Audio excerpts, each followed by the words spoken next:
Hello and welcome to Pro Trader Strategies Market Commentary for Tuesday, May the 5th. Happy Cinco de Mayo. Yes, on a Taco Tuesday while in a quarantine for coronavirus. Kind of a twist on the Mexican theme there. But anyway, let's talk about a few things. You may recognize me as Wolfman from mainstream media, where I've talked about everything from the economic and geopolitical environments and how that impacts the overall markets. Well, I do the same thing in these daily market commentaries, but I layer on top of it some option strategies that I find on a daily basis and implement into my portfolio. The reason why we do that is to teach you how we trade options and the best way to trade those options. Also, please remember, past performance of any trading system or methodology is not necessarily indicative of future results. All right, with that out of the way, let's get it on with the economic data.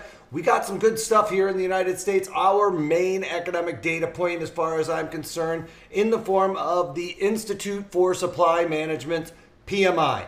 That is the ISM PMI, and the PMI stands for Purchasing Managers Index. Now remember, these purchasing managers are in the front line of these businesses, and they are very forward-looking as to what they see the inputs into their business need to be. So they're looking forward at demand coming straight into the company, and that gives us a bit of a gauge of future activity. It's not hindsight where we already see what's happened in like hirings or inventories and things of that nature. So a really good economic data point to look at.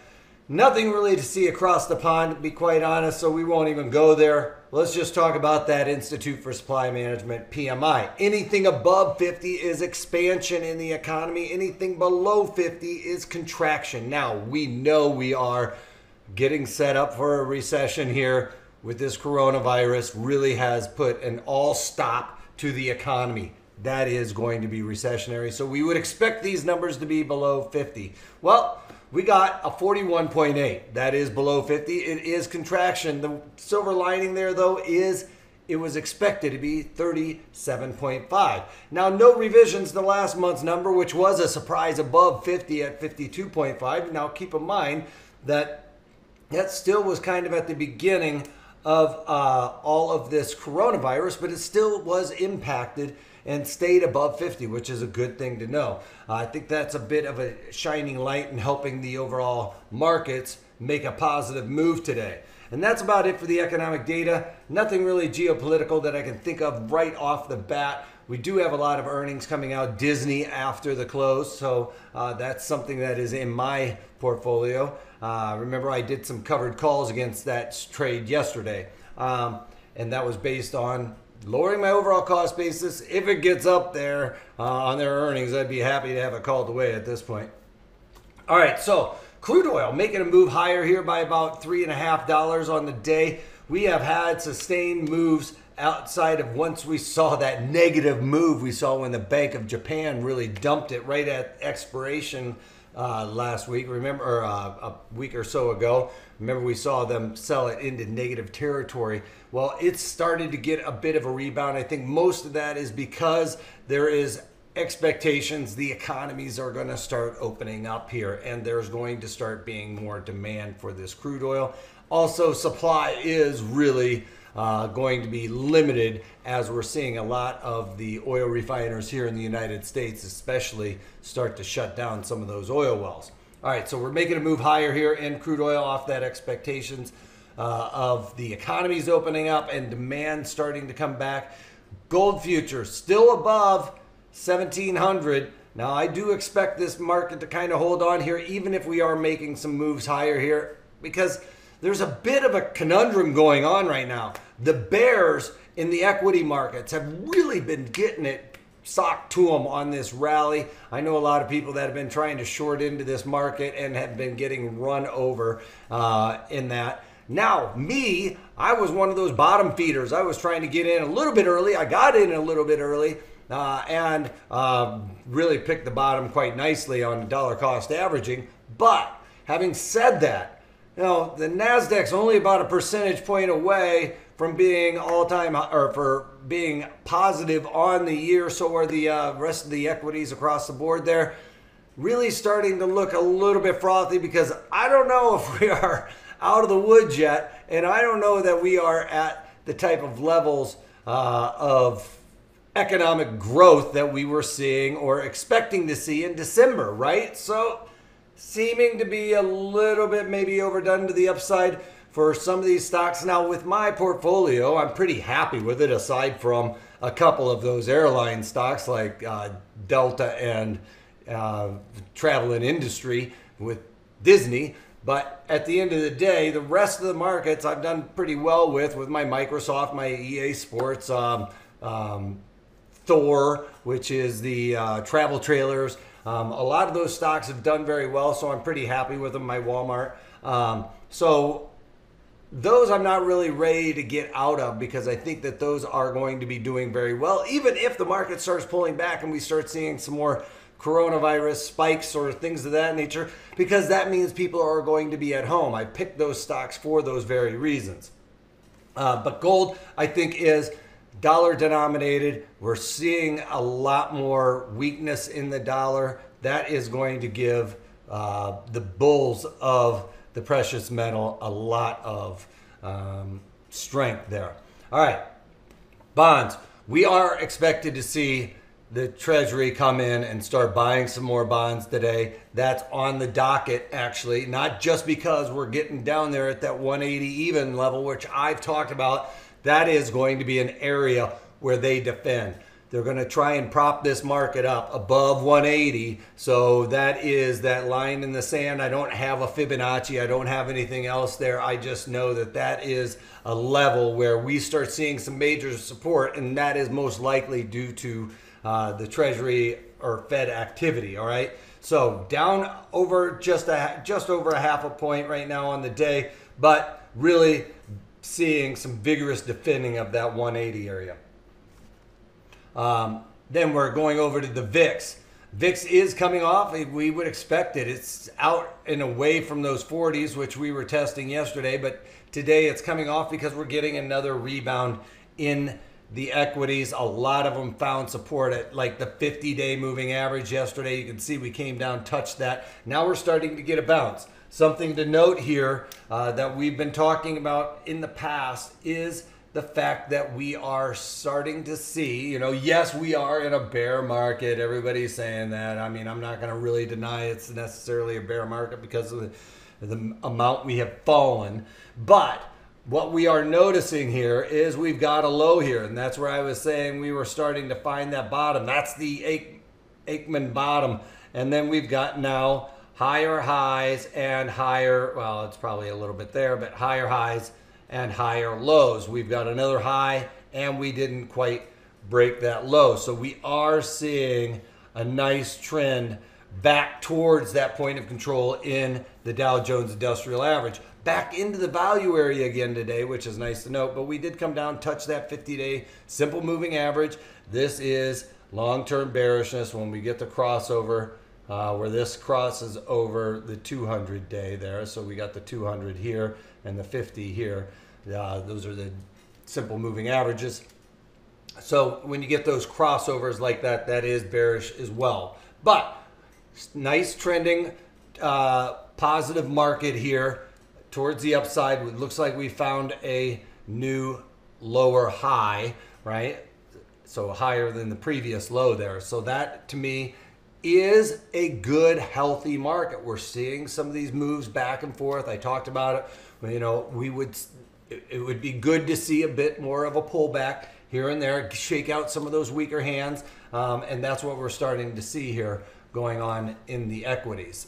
NASDAQ moving higher again today. Like I said, we are just a couple percentage points basically away from highs for the year, which is a little crazy, up 200 points on the day.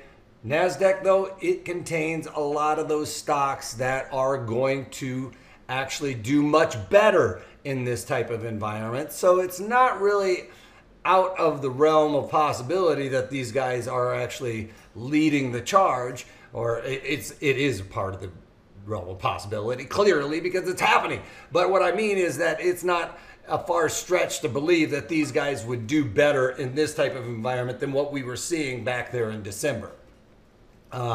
So I'm not hating on the NASDAQ. It's actually doing pretty good. It just, I've got that conundrum going on, right? Are we at where levels we should be compared to what we were in December?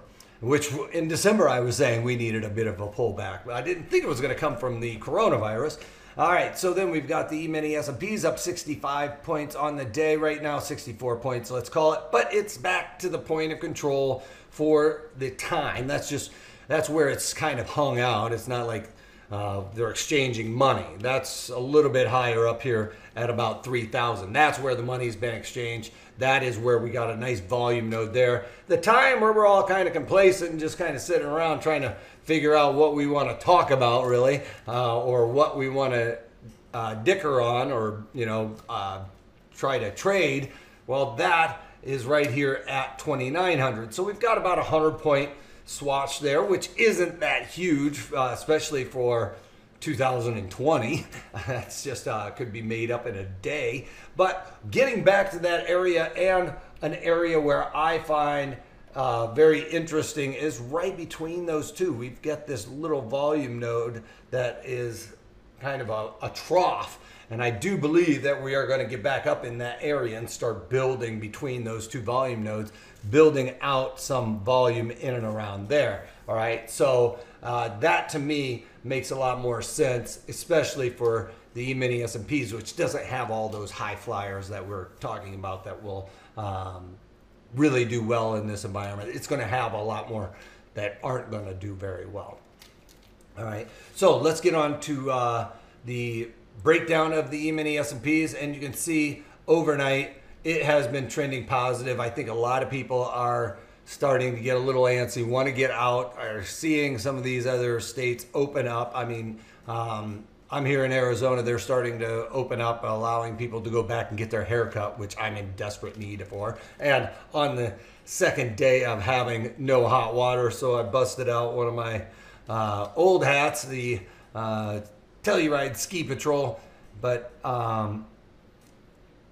waiting for that hot water. I'm trying to get long hot water futures. Anyway, starting to make nice moves. A lot of that based on that ISM service sector PMI number. That was pretty good. I'm pretty happy with seeing that. I think the rest of the market is starting to see that was a pretty good sign that somebody in the service sector was able to do as well as they were looking at there for that number, a little bit better than what the economists were saying. The purchasing managers are a little bit more uplifting in that regard. All right, so let's look at Microsoft. A couple of things. Now, we did this, like I talked about. We got into this trade a little bit early, and I had a lot of things going on with this, so let's just get on with it. I didn't know if I did a great job of going over the breakdown of how my trade worked out yesterday. So I figured we'll pull this thing out and go over it a little bit. Now, you remember, if we look back at this trade, I was getting into this trade yes, Microsoft, that's what I want. So Microsoft, I started out with this trade back in February on about the 21st. So if we pull up this chart here and look at February 21st, we started getting a bit of a pullback here, and I got it on this big drop right there. Now, early on, before the daily market commentary happened, I went in and I sold some puts in there, and I sold the March. I'll write it out normal. So I did the March 160 calls. So I sold March 160 calls. All right, and I got a credit for those for about 86 cents. So I got an 86-cent credit. Well, later on in the day, the market kept going down. As you can see on this chart, it kept going. And right towards the end of the day, I sold some more March 160 calls in there for $1.26, I believe it was, $1.29. So $1.29 credit. All right, so I did it twice. Not quite a full tranche for me, but as the market was starting to go down, this is where we were starting to hear more and more about this coronavirus. I thought Microsoft would do very well on that type of scenario. Well, you can see that these March March 160 calls, they basically expired on the level right here. So obviously price was much lower than where 160 calls were. Maybe I can pull that back a little bit so we can see it. But the market continued to fall. I was getting put those calls for sure. And then I decided to go in when we started to get this correction here and went in and sold March dollar cost averaging, sold the 126 calls. All right. So I sold the 126 calls in there, added it. Now I was basically at a full tranche. I wasn't going to go in there too much more. We saw volatility, as you can see, really expand nicely in there.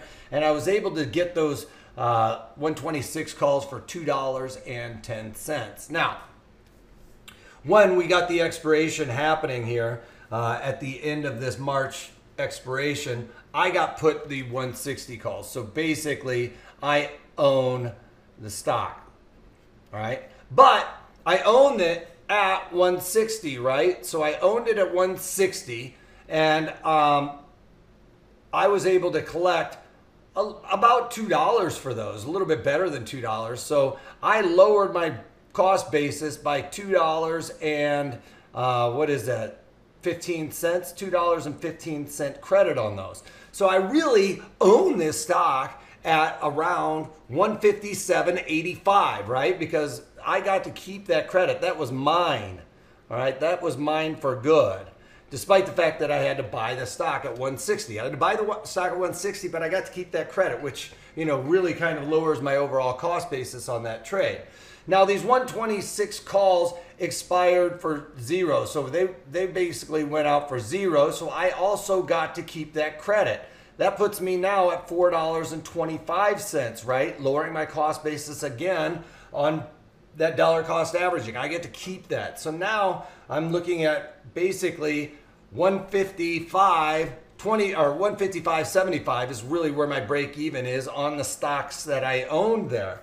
Well, I went in, and after that all happened, sold some April. I ended up now going into the covered calls, right? I own a stock. I need to lower my overall cost basis on this. So I went in and sold the April 185, right? 185 calls. And I originally sold those for 55 cents. So I got a 55-cent credit on those. All right. Now that lowers my overall cost basis again. From $4.25. Now my total credit, and I'm just going to write this off. These are like total credits, total credit. All right. Got that 55 cents. Now I'm at basically $4.80 total, right?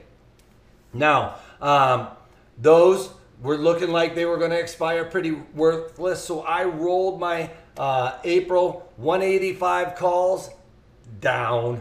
The market kept going down. We're talking about doing this on 323. So you can see on 323 we were at the lows, and you know, maybe not the best timing for it, but who knew we were going to have this V-shaped recovery like we were. I was still confident in it. So I rolled these 185 calls. I was doing it for half of my overall of these. I was trying to get out a half of all those calls that I had gotten into.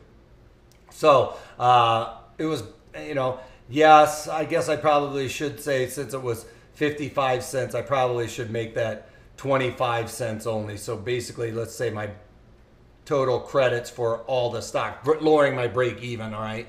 Lowering my break even was by really half of that, right? If I only covered half of my strategy. I rolled those down. So I now got out of these, rolled those in. So I did a roll it down into the 160s. I'm just looking for getting out a half of these at break even. And with that roll, I was able to collect another $1.34 on that.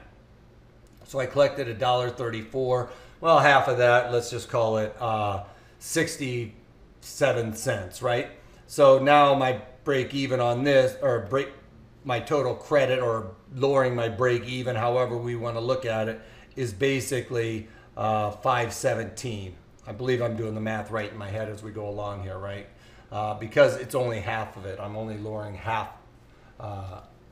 getting to keep this whole credit, but it's got to be split amongst all of them. Let's say I was long 10 of them, and if I'm doing it on half of them, well, I can't lower my break even on all half of them, right? Or I can only lower the break even on half of them, or half of the credit goes to all of it, all right?